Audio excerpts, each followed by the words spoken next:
Midday, Kentucky, everyone. Well, we're over here with Alison at Creative Kitchen and Bath, the place to come to if you're looking to renovate your bathroom or your kitchen. We've done some segments over here now. Absolutely beautiful stuff. I know, and they just know how to match things up, you know? I mean, Exactly. I guess that's what a designer's for, but I mean, they really know how to match textures and colors and when you have no idea where to start, of course, give Derek a call. He's one of the lead designers over here that can come into your home and give you a whole new perspective of what's possible.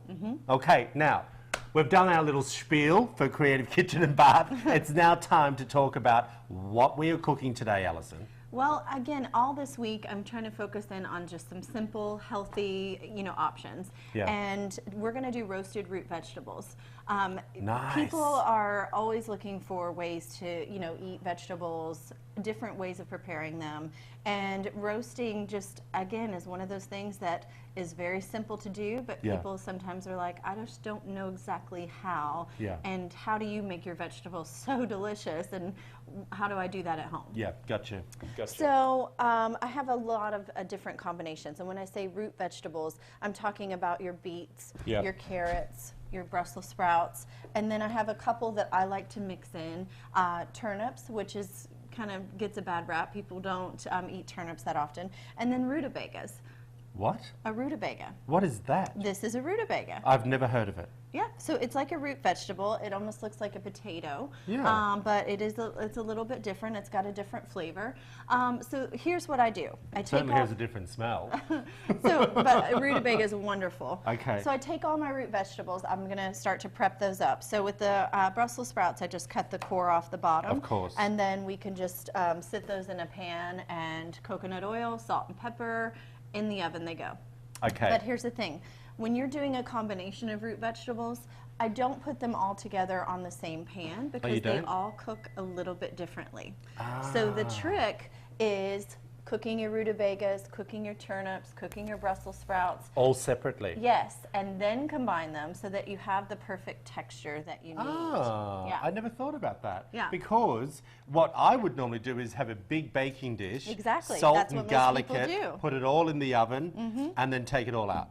That's exactly what most people do. And I Okay. think what ends up happening is at least one or if not two of those vegetables are going to get a little bit overcooked. Yeah. And then We get a bit mushy. Exactly.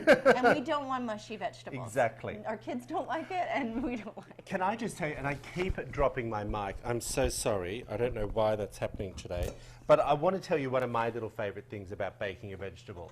We, as growing up, we had whole cloves of garlic. We would chop the root area off, heat the oven up into like 450 or something like that, put it, the garlic clove, bottom down into olive oil, bake it, take it out of the oven, separate it with still all its leaf on it, and then just squeeze it into our mouth. And I cannot tell you, the best way of eating garlic you've ever had. That just is brilliant, and so I'll be doing that very soon. It's so yummy. But it is wonderful. I've gone to a restaurant in Chicago, and they just bring that out in a pan with fresh bread, and you just spread it on bread. Best? It is amazing. So we will definitely be. Oh, doing I'd love that. us to do that. That'd be perfect. So here, mixed vegetables. What I did was again separate them out, put them in the different pans, and then one thing I like to use is I get these herbes de Provence. I pick these up at Trader Joe's, but it's just a wonderful French herb mixture. It's got your thyme, your marjoram, your savory, rosemary, basil, sage, and the trick with this one is a little bit of lavender, and so it gives it this almost like floral kind of flavor, and it just works magic on roasted vegetables. Good. Would you like to try one? Well, and I was going to say to you, do you serve this hot or cold? You can do either. Okay. Yeah, so if you wanted to do this like room temperature, again, this would be really nice with some fresh greens, and you could just have a roasted root vegetable salad. I notice you've got beetroot here. Yes, so the beets are a little bit different in terms of how I cook those. Can you explain how you do that? Because I'll let you just you put let these me in do the that? bowl. Oh, perfect. Okay. So with the beets, I will take them off the stalk. And then I do cook these whole, and I don't even peel them. So what I do is I'll wrap these in aluminum foil, a little bit of oil, salt and pepper, and then put them in about 375 to 400. That's a good point that I didn't make earlier. But on all of my roasted root vegetables, I go 375 to 400 on the oven so that they get a little bit crispier and caramelized. I have to say to you, there's nothing worse if your vegetable isn't crispy on the outside. And 350, I feel like just steams them. It doesn't get hot enough. So make it as hot as you really 375 to 400. If you go 450, then you're going to start to get too hot, and you might scorch the outsides a little bit. I got you.